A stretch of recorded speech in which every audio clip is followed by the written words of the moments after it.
မင်္ဂလာပါဆရာမဒီနေ့ Paribri Chikona Asan သွားတဲ့ပုံစံကိုရှင်းပြပေးမယ်။တော့ပုံလုံးဒီအစနစ်ပြမယ်နော်။နံပါတ်1မှာပထမဆုံးကျွန်တော်တို့ data sun နေထားမှာရ။ data sun ဆိုတော့ခန္ဓာခြေထောက်တစ်ခုကိုပူထားတယ်လက်တစ်ဖက်ခန္ဓာကိုပေးမှာတကူလုံးကိုဆွဲဆန့်ပြီးခက်ခက်လက်အနေထားမှာနေတယ်။အဲ့ဒီအနေထားလေးကနေမှခြေထောက်တစ်ခုကို3ပေခွဲချက်လိုက်။3ပေခွဲချက်လိုက်တယ်ပြီးရင်လက်တစ်ဖက်ပခုံးနဲ့တန်းနဲ့မှာဆန့်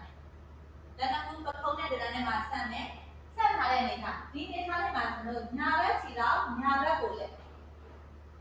လိုက်ပြီးရင်ဘယ်ဘက်ခြေထောက်လေးကညာဘက်ကိုနည်းနည်းဆောင်းမယ်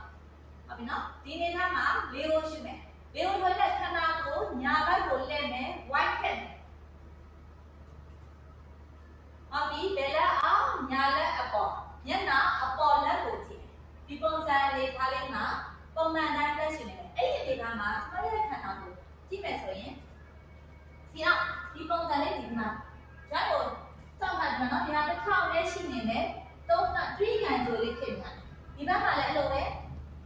လက်ဒီတော့တစ်ထောင်လေးထားမယ်ခွေးကောင်းနေဦးကြောပြည့်လေးဆန်ထားမယ်ပြင်တစ်ထောင်လေးဖြစ်မယ်3